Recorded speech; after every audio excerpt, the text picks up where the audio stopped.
Hey guys, what's going on, and welcome to a brand new video. Welcome to another news video. If you're new to the channel, please subscribe to the channel because we are on the road at the moment to 700 subscribers. We're only 18 subscribers away, so if you haven't already, please subscribe, like the video so it gets out to more people, and let's get into the news that we have to talk about. The first thing is Calvin Phillips, and it looks like he will not be returning to Ellen Road. We had talks about the whole 10 million thing and us giving them 10 million, which will basically pay off the rest of his wages for the rest of his contract at Manchester City, but that looks like it's not going to happen now, and with him also being injured, which means he's in a boot, so he would miss entirety of pre-season. This is probably not the option to go for, is Calvin Phillips, where if Calvin Phillips was still fit, in my opinion, it would still be a decent option off the bench as an impact player for Leeds United next season. Now, because he's injured, I don't think we're actually going to go with the signing, and it looks like we aren't now. So, yeah, it looks like it's turned on its head in a couple of hours, and it's gone from, oh, we might be signing him, and it looks like we could be signing him, to nope.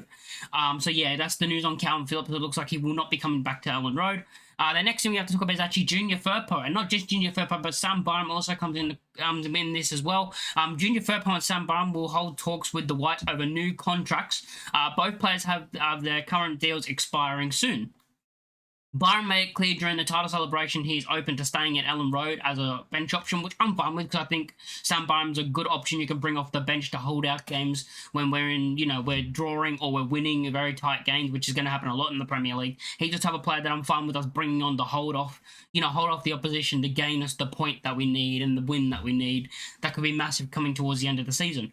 So there is a high chance he is at the club next season. So there's a high chance that Byram will be staying at the club next season, with him being offered a new deal. Firpo, on the other hand, has been in talks with multiple clubs across Europe. The latest of his future came up last week when AC Milan reportedly added the left back to their shortlist this summer. Now Graham Smith has revealed that there is an offer. So there is an offer on the table for Junior Firpo. The details of the deal indicate that he will be getting a pay rise on his current deal in the Championship, so he'll be getting a pay rise. The report adds that the belief around the club is that Junior Firpo has the final say now that the deal has been offered. So the deal has been offered to Junior Firpo. Now it's up to him. Does he want to stay or does he want to leave and play for AC Milan? And if he does go to AC Milan, like a club like that, you can't begrudge him. You can't be mad at a player for wanting to play for a massive club like that, especially playing in Europe as well. He now has the choice between staying or leaving Leeds United. So that's basically the latest on Junior Firpo. So he has the option to either stay or he could leave. The next thing we have to talk about is Leeds United open talks for £34 million Brazilian that produced more GNA than Joel Pirro last season. Leeds United are desperate to add proven top-flight quality in their attack this summer. Daniel Farke needs to ensure his Leeds United team have the output in the forward line to survive and not get relegated. Goals can come in a multitude of ways via a clinical striker, set piece threats, or wide forward with direct and flair. In their recent Premier League stint, the likes of Rafinha, Jack Harrison, and Luis Sinisterra also chipped in with goals regularly. The latter was signed from Feyenoord and was a success in spite of injury issues. Leeds could now look to go down that route again this summer in the form of Igor Paxio. I think that's how you say it. Paxio emerges as a Leeds target and for Brighton as well. So we're in contest with Brighton as well for the signing. The Brazilian winger has been playing his trade with the Dutch giants since 2022, where he has established himself as one of the best wide players in the division. Now, following his best season in the Eredivisie, Paxio is being linked with a move away from the club. Leeds and Brighton are said to be keen on him.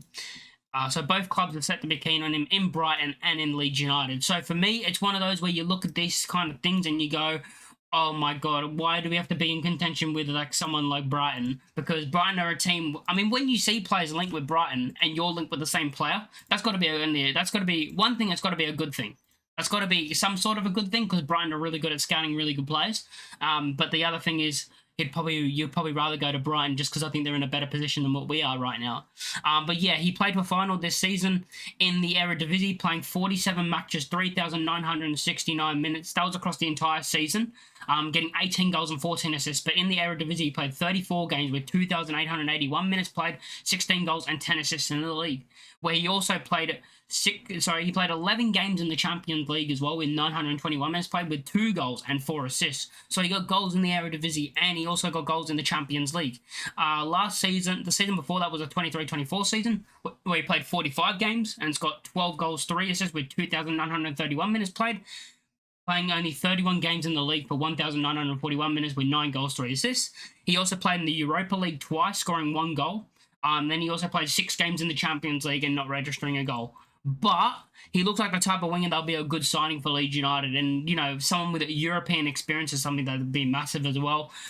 Signing a player like that that's played in the Champions League, that's played in the Europa League, you know, experience basically, and something that could be massive for us in our survival hunt. Yeah, and also Leeds United, there's another player that Leeds United are also linked to, and it is a striker. Leeds United discussing personal terms with Davy Selk. The Express now state that the Whites are exploring a deal for the 30-year-old, so a 30-year-old striker. Selk, who UEFA compared to Miroslav Klose on their official website, is set to become a free agent when his contract with Hamburg expired at the end of June, and many clubs are keen to secure his signature after a fine 24-25 campaign. The German scored 22 goals in 31 league games to fire Hamburg back into the Bundesliga, the form which has alerted teams like West Ham, Fulham, Leipzig, and Watford, along with Leeds United, in trying to make the signing. However, the Whites are the only side to express claims to be actively discussing the move, with Leeds United chiefs said to be holding talks to discover ourselves preference on personal terms. So we're looking at him for personal terms right now. So it looks like basically we're the club that's kind of ahead right now trying to make this a signing. Now, last season, as we said, 31 games in the league for 22 goals. 1,938 minutes played. He also played 2 games in the DFB Pokal, and he got 1 goal in that as well. The season before that, he was at Cone. He was at Cone the season before that, where he managed to play 21 games. 19 of those were in the Bundesliga for 1,271 minutes played, where he got 6 goals. So yeah, he got 6 goals in the Bundesliga the season before. He also played in the Bundesliga before that with 30 games played, 1,174 minutes played, 6 goals and 1 assist, with 7 goals and 1 assist, with 1 goal coming in the DFB Pokal as well. So yeah, he is a 30-year-old striker, so he's nearing, like, he's in the older stage of his career. But if we manage to sign him as our number 9, I will not be mad at that signing. I understand some people, you would say you want a young, hungry striker, or a younger striker like the 27, 26, 25-year-old type striker, but this could be the type of striker that you do need in the Premier League. You know, someone who can win headers, someone who's going to flick on headers, you know, someone who's going to be dominant in the air up front, especially in games when we're versing the big teams and we need to just hoof it up front. Maybe this is the type of signing that we do need. Because I do look at him and I'm like, well, if he comes in, he's probably going to have to be our number 9, which, you know, I'm fine with. Based off his stats, he looks like a decent player. He looks like a good enough player to be our number 9, based off some stats, especially this season. This season's been his best season of his career, by the way. That's another thing you have to kind of look at as well. This has been the best season of his career. He's played more minutes than any other season. So his most minutes he's ever played was this season, with 2,041 minutes played, with 23 goals scored. But before then, he only has 1 other season in his career over 10 goals, which was in the 17-18 season in the Bundesliga still, where he got 14 goals. But besides then, he's only ever got over 10 goals once, which was 23 goals. So that's a bit of a worry for me of seeing that. Like, we're trying to sign someone based off this season, even though most of his career hasn't really gone the best. But then you look at that and you never know what someone could come in and just smash it all of a sudden where you don't expect it.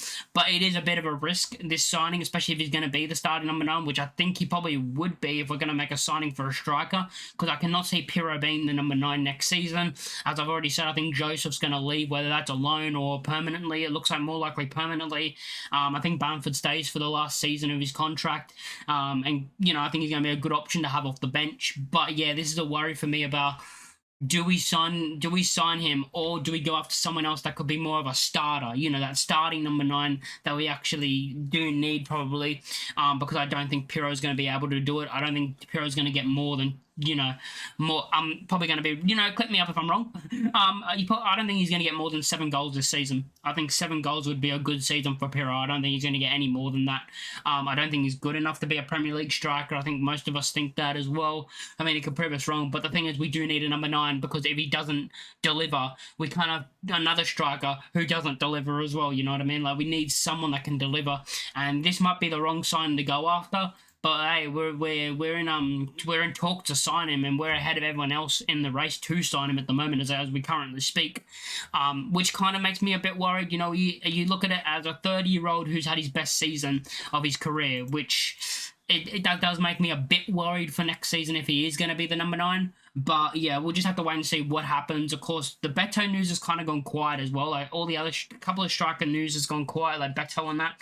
I'd rather probably Beto. I think he's better. Like I think he's more proven in the Premier League. I mean, he's proven in the Premier League, and I think he'll be better for us next season. Having a striker that's proven himself in the league that we're actually going to be in, and in that bottom kind of positions, playing for Everton, you know, in those kind of positions around the relegation zone, around the relegation area, basically lower table. So yeah, let me know in the comments down below what you think of all the news today, and I'll catch you all next time. Peace.